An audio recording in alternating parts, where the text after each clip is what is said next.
I think that reading inspires children to see the world differently. And artists see the world differently. You know, storytellers look at the world in a different way than an author would, or that a painter would.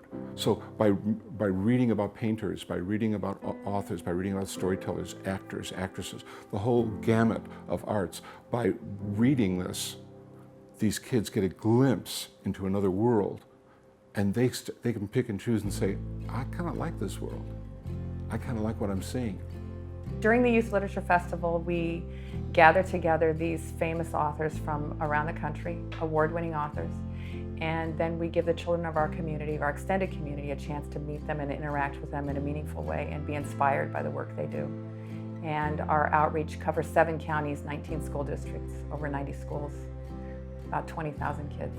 So a typical author visit is usually about 3 months of planning before the author actually comes to our school. And so during that time, I'm really introducing the students to the books and their work. So we do a lot of read-alouds and a lot of exploring the author's websites and learning about them. On the day of the visit, it's very exciting. The author will come to our school, and depending on what they're most comfortable with, they can decide to work with a couple classes or even the entire school, have a school-wide assembly. So that time is really their time to interact with the students and really show their books off and their process and their experiences. Every morning, I ride my bicicleta to school. I ride it past the Perros and past a Nopal. What's a bicicleta? I go to Perros. What's a Nopal? I mean, I think children are extremely intelligent, so I just sort of tell them a little bit about my process, what I do, how long it takes me to create a book, how I go about it. I show them a little bit. I usually make a drawing for them and show them how I create the artwork. I do this kind of digital collage in the computer, so they like seeing that.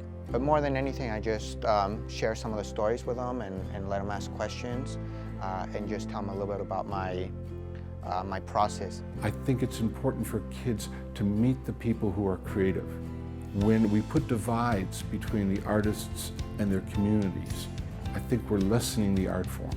I think we're endangering the art form. I think it's really important for the kids to meet the artists, meet the authors, meet the storytellers, meet the puppeteers, because that way these children all of a sudden see it's real people doing it. And then they start thinking, I could do that. And that's where the next generation of artists is going to come from. It isn't just about the university or just about the community. It is a partnership, a very strong partnership. You cannot be an elite university and not have direct value and direct connection with your local community. So that makes it unique, and it does attract very high quality people to us. And then when the authors arrived, it's like magic.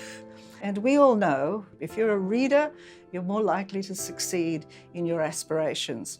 So to be able to spark the love of reading is what the Youth Literature Festival is about. We are introducing youth of all ages and adults, which I think is quite important to this wonderful area of literature for youth. On the one hand, you have extraordinary picture books, and we often think of picture books as only being suitable for young kids. But picture books are suitable for all ages, and they're, I argue, quite important for the continuation of an interest in the visual arts. Some of the most extraordinary art and photography will be found in children's picture books.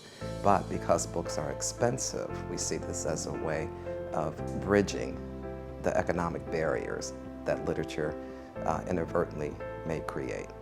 We managed to get free books to all 90 schools before the authors came. And a lot of the comments from the schools and from the authors are in appreciation for the fact that so many kids had read their books. Because it's surprising. Publishers would say, oh, how about 48 copies of this? I'd say, yeah, I mean, that's great. It was surprising how generous they were and how willing they were to share when they heard about the program. And also when we told them about the number of schools we have who have a large population of low-income students. So this is a really important outreach to these schools. And the Mendez family and the other families were very happy. The news appeared on local newspapers, but they didn't have much time to celebrate because the school board, the people in charge of all the schools in that area appealed the case. And so what that meant is that a judge with more power, they asked him to review the case, and then they wanted him to change the decision. Teachers always look for ways to supplement what they're doing. Commonly, teachers will bring in guest lecturers or somebody to share a personal experience or to tell a story. To have somebody knock on their door, so to speak, and to say, oh, we have these people who are going to be in town for 3 days, and would you like to have them come to your classroom free? Teachers would jump at that. So it really makes all the difference in the world in terms of what that does for the classroom teacher. There's no greater gift that we can give anyone, whether it's a child or an adult, than the gift of possibilities. And reading is one of the great ways for them to understand possibilities.